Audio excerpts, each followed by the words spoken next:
Okay, thank you. Well, I'll be talking about a time predicate temporal logic sequent calculus, which is part of the project I have been working as my PhD. So let me start with a little motivation and background. Our dependency on critical information infrastructure systems has grown significantly in the last years. We can see those kind of systems everywhere, like in healthcare, public transportation, financial, like everywhere. So guarantee those systems work properly. It's important. And those kind of systems, distributed systems, especially these kind of systems, to guarantee they work correctly, we don't only care about like those systems following their specification, but also to fulfill some time properties they should have. To do that, some people have been working using temporal logics to formalize those systems and also to prove those systems are correct.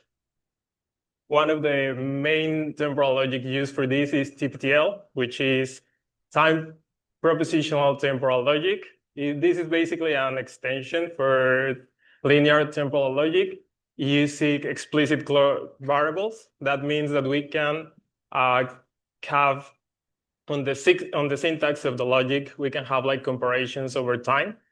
And we also have this operator, which is the freeze operator, that allowed us to talk about the current point in time. So this logic is pretty much a temporal logic. We have like the usual operators, which are until and next. And here's an example of a formula in this logic, which is basically saying that eventually phi will be true by time c. So we can see here in the diagram the semantic of this formula, which is at some point in time in the future, the phi must be true. This point on time, we will call it y. And this y depends not only on the current time, which is x, but also on a constant c. This is due to the comparison we have on the formula and also the freeze operator. The freeze operator allowed us to talk about the current point in time, which is x, and this c is a constant to tell us about the constraints we want to put on that. Yeah.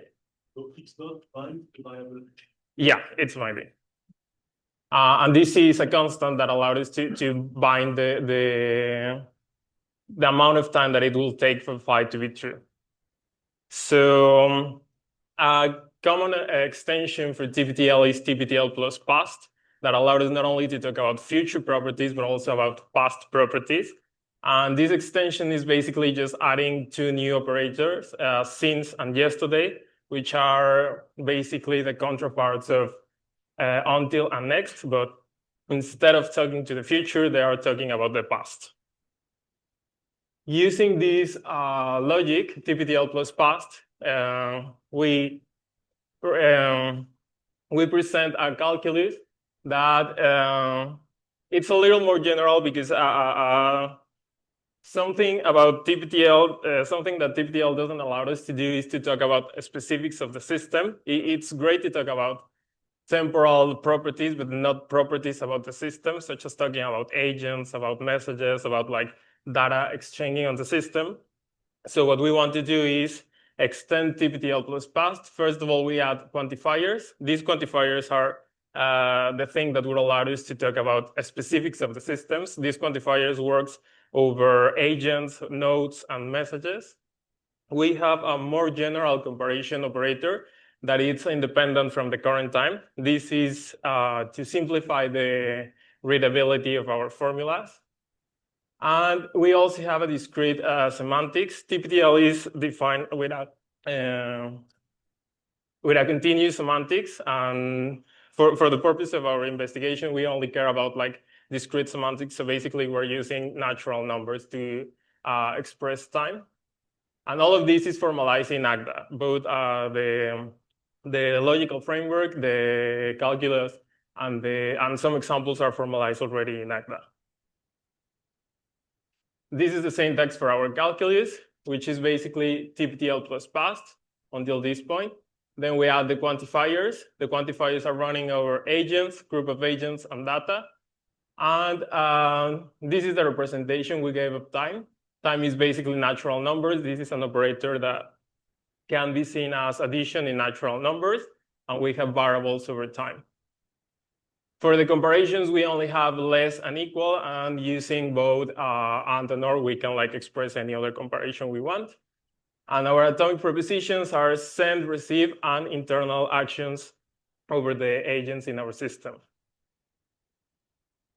So for the semantics of our logic, the semantic is interpreted with relation to a timestamp, which is the current point in time in which we are evaluating the formula. Run, which is a function from timestamp to states. This is the function that would allow us to know if atomic proposition is true. The interpretation function under a state and an atomic proposition, and variable evaluation. This variable evaluation is not only for the variables on the quantifiers, but also on the variables on time, which are bounded by the freeze operator we see over here, this operator. Here are some of the most interesting cases of our semantics. We have the semantics for until, and basically what we are doing here is find a point in time, which is in the future, that will make psi true. And from the interval, from the current point in time to the point in which psi is true, phi must be true. So for every single element in this interval, phi must be true. And we have the semantics for our freeze operator, which is just changing the evaluation, the variable evaluation function, in which x will be the current point in time. So we are freezing the time to the current point in time. Here are some other cases. Now, with respect of that logic, we define a sequent calculus. Basically, our sequent is like this. And basically what it's saying is that phi holds at time t under the context gamma.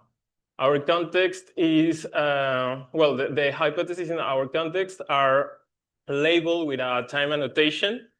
This time annotation is telling us when the hypothesis is true. And we have three different kind of time annotations. We have a specific points in time, which means that phi is true at that point in time. Intervals, which means that phi is true in the entire interval of time. And the empty annotation that allowed us to say that phi is true in any point in time. So this is the until left rule. This is interesting because we have all the types of annotations over hypotheses. We have an annotation with an interval, with a specific point in time, and a hypothesis free of annotation. So this hypothesis is true in every single point in time. This is only true on the x point in time, and this is true from the interval t to x. So these are the kind of time annotations we have over hypotheses. These rules are especially interesting because some of the literature we read for developing this calculus had a little challenges developing a rule for until.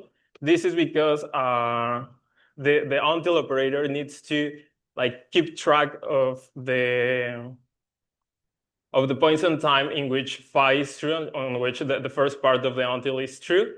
We solved that using the intervals, but there have been other solutions presented in other type of papers. We decided for this one because it's helping not only for until, but for other things we want to do in our system. So this is basically saying that phi is true from t, from the current point in time, to x, which is the point in time in which psi is true. Okay, so using those operators, we can define other temporal operators. The usual temporal operators are eventually and always are defined this way, but we can also define a more general way of these operators that are bounded by some time t.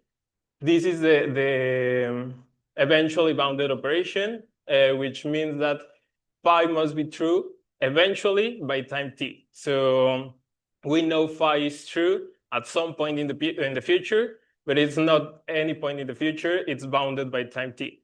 This is helping us to express a little, to gain some expressiveness power on our logic, especially for the kind of properties we're trying to express. Okay, so to illustrate a little bit how our logic works, I'm gonna talk about this example. This is a pretty simple example. In this example, we will assume that all nodes are working correctly and the communication is synchronous. Basically, what this example is doing is A is sending a message to a group of agents, which is this group of agents in the middle. And each of these nodes, as soon as they receive a message from A, they will immediately resend that message to C. All these communications are happening in a period of time t, the uppercase T we have in here. So our first assumption is that if A sends a message to the group of agents A, this group of agents in here, that message will be received by each of these agents by time t. So A is sending the message, and all of the agents must receive that message by time t. The second assumption is saying that if one of these nodes receive a message, they will immediately send that message to the node C. So it's what we can see here in the diagram. And what we can conclude from these two assumptions that has already been proved with our calculus is that the message will travel from A to C in 2t. This is because we first send the message to all of the nodes in here. This will take time t. And after that, each of these nodes send a message to C, and this will also take time t. So at the end of the day, we have the message going through from A to C in 2t. This is an example that have been proven in our system. We prove it using our rules, and it's also formalized in Agda. So to summarize a little bit, we present a time predicate temporal logic. A time predicate temporal logic, we use a discrete semantics to simplify the way it's working, and we design a sequent calculus based on that logic, and we show some examples of using that sequent calculus. And just for future work, we are working on a type system based on this temporal logic. Thank you.